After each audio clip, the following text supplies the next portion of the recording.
Welcome to class 12th biology. इसके पहले वाले वीडियो में हमने chapter 2 sexual reproduction in flowering plants में पॉलिनेशन के बारे में बताया था। परागण क्या होता है और बताया था कि transfer of pollen grain from anther to stigma of flower is called as pollination. अर्थात एक पुष्प के परागकणों का उसी पुष्प या उसी जात के दूसरे पुष्प की वर्तिकाग्र पर पहुंचना परागण कहलाता है। एक शब्द परागकण होता है और दूसरा होता है परागण। दोनों में अंतर है। परागकण पॉलन ग्रेन्स और परागण पॉलिनेशन को कहा जाता है। आपने परागण में पढ़ा था कि परागण को हम 2 भागों में बांट सकते हैं। पहला भाग स्वपरागण कहलाता है, सेल्फ पॉलिनेशन कहलाता है, और उसमें 2 कंडीशन बताई थी, स्वयुग्मन और सजात पुष्पी। स्वयुग्मन में बताया था कि द्विलिंगी पुष्प के परागकण का उसी पुष्प की वर्तिकाग्र पर पहुंचना कहलाता है स्वयुग्मन या ऑटोगैमी। और दूसरा सदात पुष्पी या जिटेनोगैमी में बताया था एक पुष्प या एक ही पौधे के पुष्प, चाहे वो पुष्प एक लिंगी हो या द्विलिंगी हो, के परागकण उसी पौधे के दूसरे पुष्प की वर्तिकाग्र पर पहुंचते हैं तो इस क्रिया को जिटेनोगैमी कहा जाता है। फिर आपको हमने स्वपरागण के लिए पौधे कौन कौन सी युक्तियां अपनाते हैं, सेल्फ पॉलिनेशन के लिए कौन कौन सी युक्तियां होती हैं, उनके बारे में बताया था। और उसमें पहला बताया था बाइसेक्सुअलिटी या द्विलिंगता, दूसरा बताया था सहपक्वता या समकाल पक्वता या होमोगैमी बताया था, और तीसरी कंडीशन बताई थी निमिलता या क्लिस्टोगैमी, और चौथा बताया था कलिका परागण या बड पॉलिनेशन। इस प्रकार से आप स्वपरागण को विधिवत पढ़ चुके हैं। फिर आपको हमने स्वपरागण के क्या लाभ हैं, एडवांटेजेस ऑफ सेल्फ पॉलिनेशन, और फिर उसके कुछ हानियों के बारे में समझाया था। आज इसी कड़ी को आगे बढ़ाते हुए हम आज बात करने वाले हैं क्रॉस पॉलिनेशन या पर परागण के बारे में। क्रॉस पॉलिनेशन को हम जीनोगैमी या एलोगैमी के नाम से जानते हैं। क्रॉस पॉलिनेशन या पर परागण क्या है, तो इस क्रिया में ध्यान से सुनिएगा, दोनों में डिफरेंस है, स्वपरागण और पर परागण क्रिया में। पर परागण क्या है, इस क्रिया में एक पुष्प के परागकण उसी जाति के दूसरे पौधे के पुष्प की वर्तिकाग्र पर पहुंचते हैं। यहाँ पर दोनों पुष्प 2 अलग अलग पौधों पर स्थित होते हैं, चाहे वे एक लिंगी हों या फिर द्विलिंगी हों, तथा एक दूसरे से आनुवांशिक रूप से भिन्न होते हैं। आप इसको इस तरह से समझ सकते हैं। मान लिया एक हमने मटर का पौधा लिया है। ये मटर का पौधा लंबा पौधा है, लंबा पौधा है। इसकी लंबाई ज़्यादा है, जैसा कि आप आगे चैप्टर में पढ़ेंगे। ग्रेगर जॉन मेंडल ने मटर के पौधे पर प्रयोग किए थे। And there are 7 contrasting characters are present in the pea plant. वहाँ पर 7 ऐसे विपर्यासी लक्षण थे, उनमें एक लंबाई का भी लक्षण था। मान लिया ये मटर का पौधा लंबा पौधा है, इसमें पुष्प लगा हुआ है, और एक दूसरा पौधा है जो मटर का ही है, वो बौना पौधा है। दोनों एक ही हैं, बस केवल अंतर है केवल उनकी लंबाई में। एक ऐसा पौधा है जो आकार में छोटा है, अब देखिए, ये भी मटर है और ये भी मटर का पौधा है, लेकिन एक मटर का पौधा लंबा है, एक का पौधा आकार में छोटा है। टाल प्लांट एंड डॉर्फ प्लांट, इसमें भी पुष्प बन रहा है, इसमें भी पुष्प बन रहा है। लेकिन क्रॉस पॉलिनेशन क्या होता है, जब इस पुष्प की, यह हो गया इसका स्टिग्मा, स्टाइल और ओरी, और ये इसके पुंकेसर हो गए। इसी तरह इस पुष्प में भी ये हो गया इसका स्टिग्मा, ये स्टाइल और ये ओरी, और यहाँ भी ये इसके स्टेमेंस हो गए। सपोज करिए इसका परागकोश फटता है और परागकण बाहर आते हैं, और ये परागकण इसी पुष्प की वर्तिकाग्र पर न जा करके उसी जात के दूसरे पुष्प की वर्तिकाग्र पर पहुँचते हैं। अर्थात ये पॉलन ग्रेन्स यहाँ निकलते हैं और ये यहाँ पर आकर दूसरा जो बौना पौधा है उसकी स्टिग्मा पर पहुँचते हैं।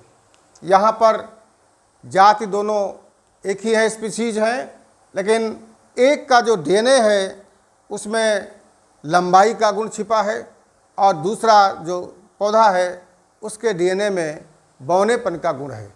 अर्थात दोनों पौधे आनुवांशिक रूप से भिन्न हैं।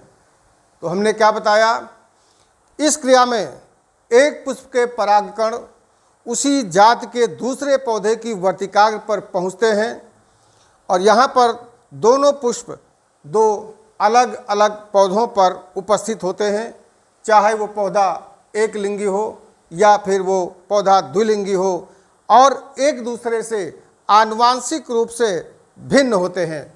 तब इस क्रिया को हम क्रॉस पॉलिनेशन, जीनोगैमी या पर परागण के नाम से जानते हैं।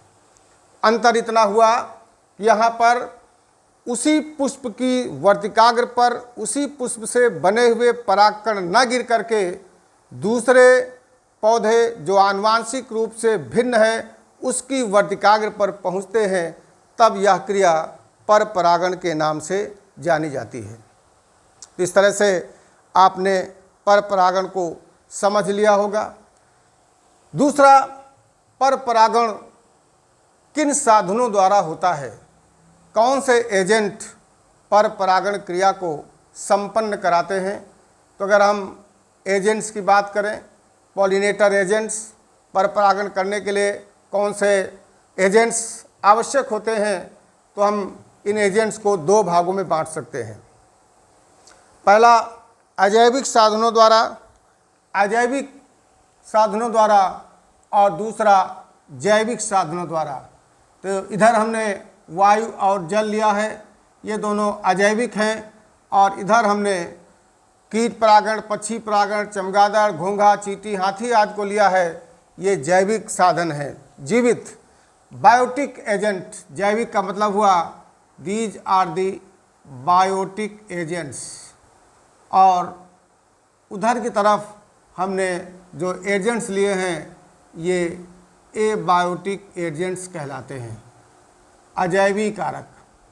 अजैविक कारक में नॉन लिविंग फैक्टर्स आते हैं, नॉन लिविंग एजेंट्स आते हैं। वो वायु भी हो सकती है और जल भी हो सकता है। जैसा कि नाम से स्पष्ट है, वायु द्वारा वायु परागण होगा और जल द्वारा जल परागण होगा। पहले हम अजैविक साधनों के बारे में बात कर लेते हैं। वायु परागण को एनिमोफिली कहा जाता है। यहाँ पर ध्यान रखिएगा, ये शब्द बहुत कंफ्यूज करता है। एनिमोफिली बच्चे समझ जाते हैं कि एनिमल से होने वाला, नहीं, एनिमोफिली वायु से होने वाले परागण को कहा जाता है। जैसे मक्का इसका सबसे बढ़िया उदाहरण है। और दूसरा, कुछ ऐसे जलीय पौधे होते हैं जिनमें जल के माध्यम से परागण की क्रिया संपन्न होती है, तब उसे जल द्वारा परागण, जल परागण या हाइड्रोफिली के नाम से जाना जाता है। तो इस तरह से अजैविक साधनों में एयर और वाटर आता है। The pollination which takes place with the help of air known as anemophily, and when the pollination takes place in aquatic plants with the help of water, known as hydrophily. तो आप anemophily और hydrophily दोनों को समझ चुके होंगे। तो इस प्रकार से अगर हम बात करें पर परागण की, तो पर परागण की क्रिया को सफल बनाने के लिए कुछ साधनों की आवश्यकता होती है, और वो साधन हम परागण साधन या पॉलिनेटर या पॉलिनेशन एजेंट्स के नाम से जानते हैं। तो अगर पर परागण की बात की जाए तो पर परागण की क्रिया वायु द्वारा, जंतु द्वारा और जल द्वारा संपन्न होती है। तो मुख्य रूप से वायु द्वारा, जल द्वारा और ये सारे जंतुओं को हमने लिख रखा है, जंतुओं द्वारा संपन्न होती है। एक नज़र हम जैविक साधनों पर भी डाल लेते हैं। बायोटिक एजेंट्स मीन्स ऐसे साधन जो सजीव होते हैं, जब उनके द्वारा परागण की क्रिया संपन्न होती है तो उन्हें हम जैविक एजेंट या बायोटिक एजेंट्स के नाम से जानते हैं। और ये कौन कौन से हो सकते हैं? जब हम देखते हैं कि परागण की क्रिया कीटों के माध्यम से होती है तो उसे हम एंटमोफिली के नाम से जानते हैं। और प्रमुख रूप से साल्विया, मटर, अंजीर, कैरोट्रॉपिस आदि ये ऐसे पौधे हैं जिनमें कीटों के माध्यम से परागण की क्रिया संपन्न होती है। कीटों में से भी अभी आपको हम बताएंगे कौन कौन सी ऐसी विशेषताएं पौधे डेवलप करते हैं जिसके कारण उनमें कीट परागण की क्रिया संपन्न होती है। कीट परागण की बात करें तो सबसे महत्वपूर्ण रोल जो होता है वह मधुमक्खी का होता है। अधिकांश पौधों में जो पर परागित पुष्प होते हैं उनमें परागण की क्रिया मधुमक्खियों द्वारा होती है, हनी बी द्वारा होती है, क्योंकि मधुमक्खियाँ निरंतर अपने भोजन मकरंद की तलाश में विभिन्न पुष्पों पर विचरण करती हैं और उसी दौरान वो परागण की क्रिया को भी संपन्न करती रहती हैं। दूसरा होता है पक्षी परागण, आर्निथोफिली। आर्निथोफिली इसलिए कहा जाता है कि पक्षियों का अध्ययन हम जंतु विज्ञान की जिस शाखा में करते हैं उस शाखा को पक्षी विज्ञान या ऑर्निथोलॉजी कहा जाता है। और आपने पढ़ा होगा कि इंडिया में कौन से ऐसे साइंटिस्ट हैं जिनको हम ऑर्निथोलॉजिस्ट के नाम से जानते हैं, पक्षी वैज्ञानिक के नाम से जानते हैं, और वो हैं डॉक्टर सलीम अली। तो study of birds is known as ornithology. इसलिए जो पक्षियों से जो परागण की क्रिया होती है वह ऑर्निथोफिली कहलाती है। सेमल, बिग्नोनिया, पांगरा आदि ऐसे अनेक पौधे हैं जिनमें पर परागण, क्रॉस पॉलिनेशन पक्षियों के माध्यम से होता है। जब परागण की क्रिया पक्षियों के माध्यम से होती है तो उसे हम पक्षी परागण या ऑर्निथोफिली के नाम से जानते हैं। कुछ ऐसे भी पौधे हैं जिनके पुष्पों में परागण की क्रिया चमगादड़ों के माध्यम से होती है, बैट्स के माध्यम से होती है। जब परागण की क्रिया चमगादड़ के माध्यम से होती है तब उसे हम कैरेप्टोफिली के नाम से जानते हैं। कुछ ऐसे पौधे जैसे कचनार, कदम्ब आदि में चमगादड़ों के माध्यम से परागण की क्रिया संपन्न होती है। इसी प्रकार कुछ ऐसे भी पौधे हैं जिनमें जलीय प्राणी घोंघा, जो कि मोलस्का संघ का प्राणी है, घोंघा के माध्यम से परागण संपन्न होता है, तब इसे हम मैलकोफिली के नाम से जानते हैं। जैसे कि जिमीकंद और गुलदाउदी में घोंघों के माध्यम से परागण की क्रिया होती है। इसी प्रकार चींटियां भी परागण की क्रिया को संपन्न कराने में महत्वपूर्ण भूमिका अदा करती हैं। जब परागण की क्रिया चींटियों के माध्यम से होती है तो उसे मेरिमकोफिली के नाम से जाना जाता है। तो इस प्रकार से पर परागण की क्रिया को हम दो तरह से बांट सकते हैं। वो उनके पॉलिनेटर के आधार पर, उनके पॉलिनेशन करने के एजेंट्स के आधार पर बांट सकते हैं। ऐसे एजेंट्स जो सजीव होते हैं वो जैविक साधन बायोटिक एजेंट्स कहलाते हैं, और ऐसा एजेंट्स जो नॉन लिविंग होता है, निर्जीव होता है, उसे हम एबायोटिक एजेंट्स कहते हैं। और एबायोटिक एजेंट्स के अंतर्गत वायु के द्वारा और जल के द्वारा परागण की क्रिया होती है। जब जल के द्वारा परागण हो तो उसे हाइड्रोफिली, और जब वायु के द्वारा परागण हो तो उसे एनिमोफिली के नाम से जाना जाता है। वैसे भी जो जल परागण होता है, जल परागण को हम दो तरह से बांट सकते हैं। एक कहलाता है हाइपोहाइड्रोफिली और दूसरा कहलाता है एपीहाइड्रोफिली। दोनों में थोड़ा सा डिफरेंस है। वैसे तो जलीय पौधों को हम बांट सकते हैं। आपने पढ़ा होगा 11वीं की कक्षाओं में कि जो एक्वाटिक प्लांट्स होते हैं उनके प्रकार आपने पढ़ा होगा। कुछ ऐसे पौधे होते हैं जो जल में पूर्णतया डूबे रहते हैं, उनको सबमर्ज्ड प्लांट के नाम से जाना जाता है, जल निमग्न पौधों के नाम से जाना जाता है। कुछ ऐसे पौधे होते हैं जो पानी की सतह पर तैरते रहते हैं, फ्लोटिंग प्लांट्स के नाम से जाना जाता है। और फ्लोटिंग प्लांट्स भी दो तरह के होते हैं, या तो वो स्थिर रूप से तैरते रहते हैं जो कि जड़ों से बंधे होते हैं, उनको फिक्स फ्लोटिंग प्लांट्स कहा जाता है, और कुछ ऐसे प्लांट्स होते हैं जो कि जड़ों से बंधे नहीं होते हैं, वह स्वतंत्र रूप से तैरते रहते हैं, उन्हें फ्री फ्लोटिंग प्लांट कहा जाता है। तो कुछ ऐसे जलीय पौधे हैं जो जल में पूर्णतया डूबे रहते हैं, और कुछ ऐसे जलीय पौधे हैं जो जल की सतह पर तैरते रहते हैं। तो उनमें से दो तरह से परागण होता है, जैसे कि पहला है हाइपोहाइड्रोफिली और दूसरा है एपीहाइड्रोफिली। हाइपोहाइड्रोफिली में इसमें परागण जल के अंदर होता है, जल की सतह पर न होकर जल के अंदर होता है। और निश्चित रूप से ऐसे पौधे जो जल में पूर्णतया डूबे रहते हैं उनको सबमर्ज्ड प्लांट कहा जाता है, जल निमग्न पौधे कहा जाता है। तो जल निमग्न पौधों में ही हाइपोहाइड्रोफिली होती है, और उसका उदाहरण कई सारे एग्जाम्पल हो सकते हैं, जैसे सेरेटोफिल्लम और जोस्टेरा बढ़िया उदाहरण हैं जो हाइड्रोफिली के हैं, और उनमें से भी हाइपोहाइड्रोफिली के हैं। दूसरा है एपीहाइड्रोफिली।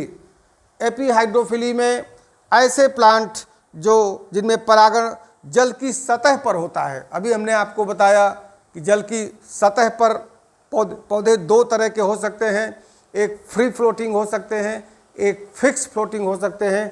जब पौधे जल की सतह पर तैर रहे हों और उनमें परागण की क्रिया हो रही हो, उसे हम एपीहाइड्रोफिली के नाम से जानते हैं।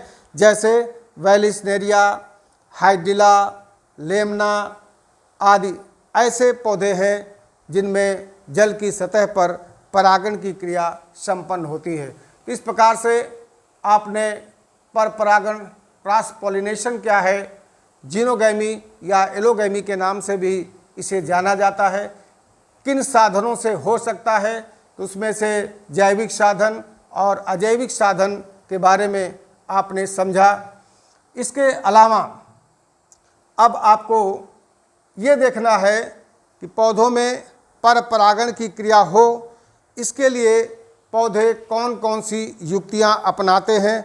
जैसे आपने इसके पहले स्वपरागण में पढ़ा है कि स्वपरागण क्रिया होने के लिए पौधे कौन कौन सी युक्तियों को अपनाते हैं, जिसके कारण उनमें सफलतापूर्वक स्वपरागण की क्रिया होती है।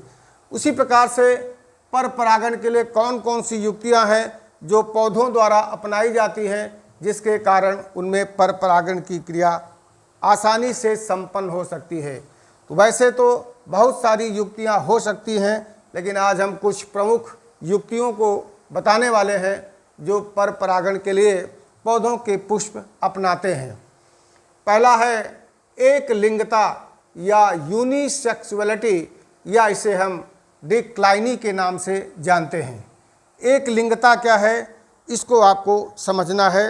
जब नर एवं मादा जनांग अलग अलग पुष्पों में पाए जाएं, ऐसे पुष्प जिनमें नर और मादा जननांग अलग अलग पुष्प में उपस्थित हों, तो ऐसे पुष्प को हम यूनिसेक्सुअल फ्लावर के नाम से जानते हैं।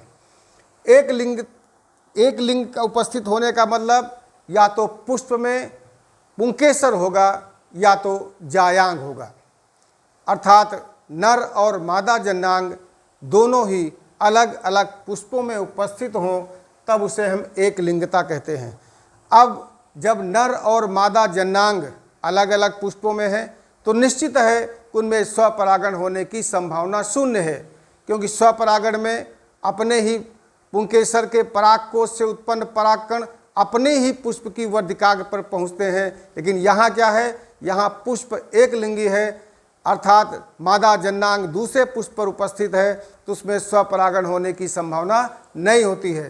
तो एक लिंगता या यूनिसेक्सुअलिटी, उनमें से भी दो पार्ट होते हैं, एक होता है उभय लिंगाश्रयी और एक होता है लिंगाश्रयी। उभय लिंगाश्रयी को मोनोसियस और एक लिंगाश्रयी को डायोसियस के नाम से जानते हैं। अब इसको आपको ध्यान से समझना है, उभय लिंगाश्रयी या मोनोसियस प्लांट क्या होते हैं और एक लिंगाश्रयी या डायोसियस प्लांट क्या होते हैं। तो उभय लिंगाश्रयी या मोनोसियस जब नर एवं मादा पुष्प एक ही पौधे में लगे हों, जब नर और मादा पुष्प एक ही पौधे में लगे हों, उसे हम उभय लिंगाश्रयी या मोनोसियस के नाम से जानते हैं। जैसे लौकी, खीरा, कद्दू, मक्का, ये ऐसे एग्जाम्पल्स हैं, ये ऐसे पौधे हैं जिनमें नर और मादा पुष्प होते तो अलग अलग हैं, लेकिन एक ही पौधे में लगे होते हैं। कहीं नर पुष्प होगा, कहीं पर मादा पुष्प होगा, अलग अलग पौधों पर नहीं होते। दोनों प्रकार के पुष्पों को एक ही पौधा धारण करता है, इसलिए ऐसे पौधे को उभय लिंगाश्रयी या मोनोसियस प्लांट के नाम से जानते हैं। दूसरा है एक लिंगाश्रयी या डायोसियस। इसके उदाहरण सहतूत, पपीता, भांग, केवड़ा आदि पुष्प हैं, आदि पौधे हैं, जिनमें नर पुष्प अलग पौधे पर और मादा पुष्प अलग पौधे पर लगा हुआ होता है। तो ऐसे पौधे को एक लिंगाश्रयी या डायोसियस प्लांट के नाम से जाना जाता है। तो पर परागण की एक महत्वपूर्ण युक्ति आपने पढ़ी, यूनिसेक्सुअलिटी, एक लिंगता या डाइक्लानी। डाइक्लानी में आपने देखा कि मोनोसियस और डायोसियस दो तरह के पौधे होते हैं। दोनों के विभेद को आप भली भांति याद रखिएगा। जब पौधे में नर पुष्प और मादा पुष्प एक ही पौधे में अलग अलग हैं, तब उसे उभय लिंगाश्रयी। जब नर पुष्प और मादा पुष्प दोनों अलग अलग पौधों में लगे हैं, तो उसे एक लिंगाश्रयी या डायोसियस कहते हैं। जब ऐसी कंडीशन होगी तो निश्चित रूप से उनमें स्वपरागण नहीं होगा, उनमें केवल पर परागण ही, क्रॉस पॉलिनेशन ही हो सकता है। तो समझ गए होंगे आप। दूसरा है स्वबंध्यता, इसको भी आपको ध्यान से समझना है। स्वबंध्यता, सेल्फ स्टेबिलिटी, इसको भी आप समझ लें। स्वबंध्यता क्या है? स्वबंध्यता, इसको हम इनकम्पैटिबिलिटी के नाम से भी जानते हैं। इनकम्पैटिबिलिटी, आप इस शब्द बहुत ध्यान से देखिएगा। इस चैप्टर के इस टॉपिक में बहुत सारे ऐसे शब्द हैं जिनको बहुत ध्यान से समझना होगा। इनकम्पैटिबिलिटी, इनकम्पैटिबिलिटी,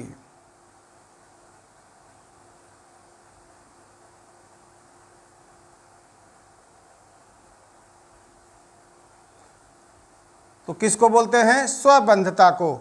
स्वबंध्यता का नाम से स्पष्ट है, जब पुष्प का निषेचन उसके ही परागकणों द्वारा नहीं हो सकता। जब पुष्प का निषेचन उसके ही परागकणों द्वारा नहीं हो सकता, माने अपने ही पुष्प के परागकण तो बनेंगे, परागकण बनेंगे, परागकण हो सकता है उसकी वर्तिकाग्र पर पहुंच भी जाएं, लेकिन पहुंच भी जाते हैं तो उनमें परागण की क्रिया नहीं हो पाती है, परागण नहीं हो सकता। और यदि परागण हो भी जाए तो वर्तिका के मध्य तक पहुंचकर पराग नलिका समाप्त हो जाती है, पराग नलिका समाप्त हो जाती है। जैसे मान लिया ये पुष्प का स्टिग्मा है, ये पुष्प की स्टाइल है और यह ओवरी है। मान लिया ये परागकण यहाँ पहुँच भी गया और इसका जर्मिनेशन भी शुरू हो गया, पराग नलिका पहुँचती है और पूरा अंदर बीजांड तक न जा कर के बीच रास्ते में ही समाप्त हो जाती है। तब ऐसी कंडीशन को स्वबंध्यता, सेल्फ स्टेबिलिटी, माने अपने ही परागकणों को अंकुरित नहीं होने देते, और या इनकम्पैटिबिलिटी के नाम से जाना जाता है। स्वबंधता जैसे कि आलू में, तंबाकू में यह कंडीशन देखने को मिलती है। यहाँ पर आप चाहें तो उदाहरण लिख सकते हैं, आलू है, तंबाकू है, इन पौधों में यदि परागण हो भी जाए तो इनके परागकणों का अंकुरण भली भांति होने नहीं पाता है। तब ऐसी कंडीशन को सेल्फ स्टेरिलिटी के नाम से या इनकम्पैटिबिलिटी के नाम से जाना जाता है। तीसरी कंडीशन है पृथक पक्वता, डाइकोगाइनी। ये भी बड़ा महत्वपूर्ण युक्ति पौधों के पुष्प अपनाते हैं, जिसके कारण उनमें स्वपरागण नहीं होने पाता, स्वपरागण को रोकने का प्रयास करते हैं। उनमें पहली कंडीशन है प्रोटैंड्री अर्थात पूर्व पुंग पक्वता, और दूसरा है प्रोटोगाइनी पूर्व स्त्री पक्वता। दोनों शब्द बड़े ध्यान से सुनिएगा, पूर्व पुंग पक्वता यानी प्रोटैंड्री और पूर्व स्त्री पक्वता प्रोटोगाइनी। इसका मतलब क्या हुआ? देखिए, पुष्प में नर और मादा जननांगों के बारे में आप जान चुके हैं। पुष्प का नर जनन अंग पुमंग होता है और पुंकेसरों के समूह को पुमंग कहा जाता है, जबकि मादा जननांग गाइनोसियम होता है। पुंकेसर में और जायांग दोनों में आपको समझना है, जब पुंकेसर पहले परिपक्व हो जाएं, परिपक्व का मतलब परागकोश मैच्योर्ड होके परिपक्व होके परागकणों को निकाल दे, लेकिन उसकी स्टिग्मा, जैसा कि आप जानते हैं मादा भाग में स्टिग्मा, स्टाइल और ओवरी अर्थात वर्तिकाग्र, वर्तिका और अंडाशय 3 पार्ट होते हैं।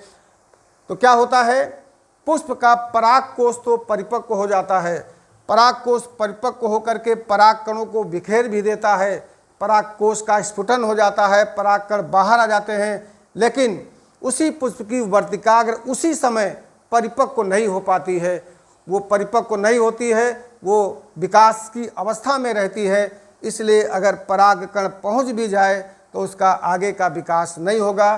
तो जब पुंकेसर पहले परिपक्व हो जाएं तो उसे प्रोटैंडी कंडीशन कहते हैं, और जब मादा भाग गाइनोसियम पहले परिपक्व हो जाए तो ऐसी कंडीशन को प्रोटोगाइनी के नाम से जाना जाता है। प्रोटैंडी कंडीशन सूर्यमुखी और गेंदा में होती है। इसका एग्जाम्पल है सूर्यमुखी सनफ्लावर और गेंदा। ये दोनों ही फैमिली कंपोजिटी, जिसका नया नाम एस्टेरेसी है, उसके सदस्य होते हैं।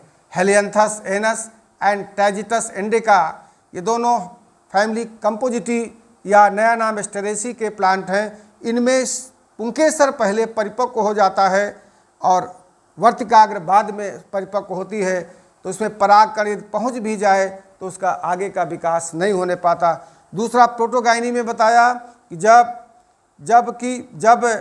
पूर्व स्त्री पक्वता का मतलब कि वर्तिकाग्र यानी अंडाशय पहले मैच्योर हो जाए, परिपक्व हो जाए, पुंकेसर बाद में, तो इस अवस्था में भी परागण की क्रिया, स्वपरागण की क्रिया नहीं हो पाती। और यह कंडीशन पाई जाती है कुछ महत्वपूर्ण पौधों में। प्रोटोगाइनी पीपल, अशोक, बरगद, गुलाब, शरीफा, इनमें पीपल में ऐसी कंडीशन होगी, गुलाब में ऐसी कंडीशन होगी, शरीफा में ऐसी कंडीशन होगी। इस तरह से ऐसे पौधे जिनके पुष्प का मादा भाग पहले परिपक्व हो जाता है और नर भाग बाद में होता है, तो ऐसी कंडीशन को प्रोटोगाइनी कहा जाता है। चौथी कंडीशन युक्ति जो पर परागण के लिए उत्तरदायी होती है वह है हर्कोगैमी। हर्कोगैमी, इसको भी समझना है। हर्कोगैमी क्या होती है? जब पुष्प की वर्तिकाग्र लंबी और पुंकेसर छोटे छोटे होते हैं। जैसे मान लिया कोई पुष्प है, इसकी वर्तिकाग्र बड़ी लंबी है और इसके पराग कोष यहीं तक पहुंच रहे हैं, इसके पराग कोष यहीं पर हैं। यदि पराग कोष परिपक्व होकर स्फुटित हो जाएगा तो इसके परागकण यहाँ नहीं पहुंच पाएंगे। तो ऐसी कंडीशन को हम हर्कोगैमी के नाम से जानते हैं। अर्थात जब पुष्प की वर्तिकाग्र लंबी हो, पुंकेसर छोटे हों, तो ऐसी कंडीशन को हम हर्कोगैमी के नाम से जानते हैं। और इसका सबसे बढ़िया एग्जाम्पल है आइपोमिया और ग्लोरियोसा। आइपोमिया कैरिका इसका रेलवे क्रीपर के नाम से जाना जाता है, और ग्लोरियोसा में हर्कोगैमी होती है। मीन्स जब पुष्प की वर्तिकाग्र लंबी हो और पुंकेसर छोटे छोटे होते हैं, तो ऐसी कंडीशन हर्कोगैमी कहलाती है। ऐसी अवस्था में पुष्पों में स्वपरागण नहीं हो पाता, पर परागण ही हो पाता है। अगला जो युक्ति है जो पुष्प अपनाते हैं पर परागण होने के लिए, वो है हेट्रोस्टाइली। हेट्रोस्टाइली का मतलब जब पुष्प के वर्तिका एवं पुंकेसर की लंबाई बहुत अधिक भिन्नता होती है, बहुत अधिक भिन्नता हो, वर्तिकाग्र बहुत लंबे में हो, पुंकेसर बहुत छोटे हों, या पुंकेसर बहुत लंबे हों, ऐसी कंडीशन को हम कहते हैं हेट्रोस्टाइली, जो कि प्रिमरोज में देखने को मिलती है। मतलब जब पुष्प के वर्तिका एवं पुंकेसर की लंबाई में बहुत अधिक भिन्नता होती है, तब उसे हम हेट्रोस्टाइली के नाम से जानते हैं। और अगली कंडीशन है सेल्फ पॉइजनिंग, जो कि आर्किड में होती है। सेल्फ पॉइजनिंग मतलब आर्किड में उसी पुष्प का परागकण आता है, पहुँच तो जाता है, लेकिन पहुँच करके वो पुष्प को ही सुखा देता है। यदि उसी पुष्प का परागकण उसी पुष्प की वर्तिकाग्र पर पहुँचता है, तो वह पुष्प को ही सुखा देता है। तो इसको कहते हैं सेल्फ पॉइजनिंग। मतलब कोई ऐसा सब्सटेंस का सिक्रीशन कर देता है जो पॉइजनस नेचर का होता है, जिससे वह पुष्प ही मुरझा जाता है, सूख जाता है। तो इस तरह से आपने आज पर परागण क्या है, पर परागण के कौन कौन से एजेंट्स होते हैं, और पर परागण के लिए पुष्पों के द्वारा कौन कौन सी युक्तियाँ अपनाई जाती हैं, इनके बारे में आपने बहुत डिटेल में पढ़ा है। अब हमें ये भी जानना ज़रूरी है कि पर परागण, आपको हमने सारा कीट परागण, पक्षी परागण, चमगादड़ परागण, घोंघा परागण, चींटी परागण आदि के बारे में अवगत करा दिया है। अब आपको समझना है कि पर परागण से कौन कौन से लाभ होते हैं और कौन कौन से हानि होती है, जैसे कि आपने स्वपरागण में पढ़ रखा है। तो सबसे पहले अब हम ये जानने का प्रयास करेंगे कि पर परागण से पौधों को लाभ क्या हैं। तो वास्तव में पर परागण पौधे चाहते हैं, क्रॉस पॉलिनेशन चाहते हैं, और उसके चाहने के कारण हैं, वो कारणों को आपको जानना है, क्यों ऐसा चाहते हैं। तो सबसे पहली कंडीशन होती है कि जो पर परागित पुष्प होते हैं, उनमें फल बड़े होते हैं, भारी होते हैं, और उनका स्वाद भी बढ़िया होता है, और इनमें उत्पन्न होने वाले बीजों की संख्या भी अधिक होती है। दूसरा लाभ है पर परागण की क्रिया के परिणाम स्वरूप जब बीज बनते हैं, तो इनके बीज स्वस्थ होते हैं और अच्छी नस्ल वाले होते हैं।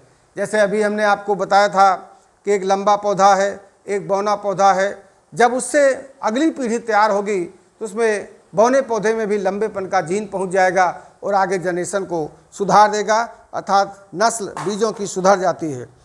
अगली कंडीशन, अगला लाभ है कि पर परागण द्वारा जो पौधे बनते हैं, जो उनकी नई जातियाँ बनती हैं, वह डिसीज रेजिस्टेंट ज़्यादा होती हैं।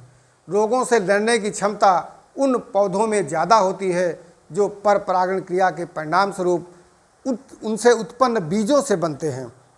और पर परागण द्वारा प्रकृति में स्वतः ही पौधों की जातियाँ उत्पन्न होती रहती हैं, जिसमें नए गुणों का समावेश होता है, तथा हाइब्रिड ब्रीड के कारण वो जो संतति बनती है, वह संतति अच्छी नस्ल वाली होती है। ये प्रमुख रूप से पर परागण क्रिया से लाभ होते हैं। अब आपको समझना है कि पर परागण से हानियाँ भी होती हैं। हानियाँ में से पहला तो पर परागण की क्रिया अनिश्चित होती है। अनिश्चित इसलिए कह सकते हैं कि वह विभिन्न प्रकार के जैविक और अजैविक साधनों पर निर्भर करती है। तो कोई ज़रूरी नहीं है कि ये साधन उसको वहाँ पर मिल जाएं और परागण की क्रिया संपन्न हो सके। क्यों?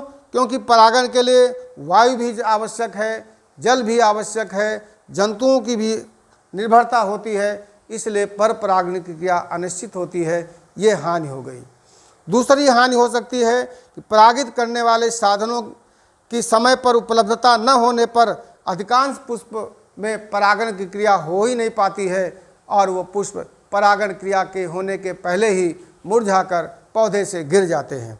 पर परागण के लिए पुष्पों को दूसरे पुष्पों पर निर्भर रहना पड़ता है, क्योंकि अभी हमने आपको पर परागण में बताया है कि एक पुष्प के परागकण दूसरा पुष्प की वर्तिकाग्र पर दूसरे पुष्प की वर्तिकाग्र पर पहुंचते हैं तो उसे पर परागण कहा जाता है। अर्थात पर परागण के लिए दूसरे पुष्प की आवश्यकता होती है, वह पुष्प दूसरे पुष्प पर निर्भर रहता है, यह भी एक प्रकार से हानि होती है। और चूँकि पर परागण की क्रिया में कीटों की भी आवश्यकता होती है, जंतुओं की भी आवश्यकता होती है, तो कीटों को आकर्षित करने के लिए पुष्पों को चटकीले रंग के होने पड़ते हैं, बड़े दल वाले होना पड़ता है, उनमें विशेष प्रकार की सुगंध वाला होना पड़ता है, मकरंद उत्पन्न करना पड़ता है, जिन सब में अधिक ऊर्जा का अपव्यय होता है, अधिक ऊर्जा का ह्रास होता है। ये सब इसलिए करना पड़ता है क्योंकि कीटों को आकर्षित करने के लिए उनमें बड़ा होना जरूरी है, उनमें रंग होना जरूरी है, उनमें सुगंध होना जरूरी है, उनमें मकरंद होना जरूरी है, इसलिए इनमें अधिक ऊर्जा लगाने की आवश्यकता पड़ती है। और हानि क्या है, पर परागित पुष्प विशेष करके वायु परागित पुष्पों में वायु परागण जिनमें होता है, जैसे मक्का में होता है वायु परागण होता है, तो उनमें बहुत अधिक संख्या में पराग कणों को उत्पन्न करने की आवश्यकता होती है, क्योंकि वायु में बहुत सारे परागकण नष्ट हो जाते हैं, कुछ ही परागकण शेष बचते हैं जो परागण की क्रिया को संपन्न कर पाते हैं। तो एक और बड़ी हानि हुई कि ऐसे पुष्पों में जिनमें पर परागण होता है, विशेष करके वायु परागण होता है, उनमें बहुत अधिक संख्या में परागकणों को उत्पन्न करना पड़ता है। और पर परागित बीज सदैव संकर होते हैं, हाइब्रिड होते हैं, क्योंकि एक पुष्प के परागकण दूसरे पुष्प की वर्तिकाग्र पर दूसरे पौधे की पुष्प की वर्तिकाग्र पर पहुंचते हैं, तो उससे जो संतति बनती है वो हाइब्रिड होती है और शायद वो अच्छी नस्ल वाली होती है। तो इस प्रकार से आज हमने इस वीडियो के माध्यम से परागण में से सेल्फ पॉलिनेशन आपको पहले भी बता चुके थे, आज खास करके क्रॉस पॉलिनेशन के बारे में समझाने का प्रयास किया है कि पर परागण, जीनोगैमी या एलोगैमी क्या होती है और इस पर परागण को संपन्न करने के लिए किन साधनों की आवश्यकता होती है, उन साधनों में जैविक साधन क्या हैं, अजैविक साधन क्या हैं। अजैविक साधनों में बताया कि ऐसे साधन जो जीवित नहीं होते हैं, नॉन लिविंग होते हैं, उनमें वायु द्वारा परागण वायु परागण कहलाता है और जल द्वारा परागण जल परागण कहलाता है। वायु परागण को एनिमोफिली कहते हैं और जल परागण को हाइड्रोफिली के नाम से जाना जाता है। जल परागण में भी दो टाइप होते हैं, एक होता है हाइपोहाइड्रोफिली और दूसरा होता है एपीहाइड्रोफिली। जब जल परागण की क्रिया जलमग्न पौधों में जल के अंदर होती है तो हाइपोहाइड्रोफिली, और जब जल के सतह पर होती है तो एपीहाइड्रोफिली कहलाती है। और जैविक साधनों में कीट परागण को एंटमोफिली कहा जाता है, पक्षी परागण को ऑर्निथोफिली कहा जाता है, चमगादड़ परागण को कैरेप्टोफिली कहा जाता है, घोंघा को मेलकोफिली और चींटी को मेरमिकोफिली के नाम से जानते हैं। फिर हमने आपको पर परागण के लिए पौधे कौन कौन सी युक्तियाँ अपनाते हैं उनके बारे में समझाने का प्रयास किया है। जैसे यूनिसेक्सुअलिटी या डिक्लाइनी क्या होती है, उनमें से मोनोसियस या उभय लिंगाश्रयी पौधे क्या हैं, एक लिंगाश्रयी पौधे क्या होते हैं। फिर स्वबंधता या सेल्फ स्टेरिलिटी क्या है, या इसे हम इनकॉम्पेबिलिटी के नाम से जानते हैं, किन पौधों में ऐसा होता है। पृथक पक्वता या डाइकोगाइमी क्या है, डाइकोगाइमी में प्रोटोगाइनरी और प्रोटोगाइनी क्या है, इसके बारे में बताया है। फिर अगली युक्ति हर्कोगैमी और फिर हेट्रोस्टाइली और फिर सेल्फ पॉइजनिंग, इन सब के बारे में आपको समझाने का प्रयास किया है। इसके बाद फिर बताया है कि पर परागण से क्या लाभ होते हैं, कौन कौन से लाभ होते हैं, और फिर पर परागण से क्या हानियां हैं, इनके बारे में आपको डिटेल बताने का प्रयास किया है। आशा है आपको हमारे द्वारा बताई गई बातें विधिवत समझ में आ गई होंगी। इस तरह से परागण का ये टॉपिक आज हम समाप्त करते हैं। अगले वीडियो के माध्यम से इसी अध्याय का अगला भाग शीघ्र ही आपको प्रेषित करने का प्रयास करेंगे। बहुत बहुत धन्यवाद।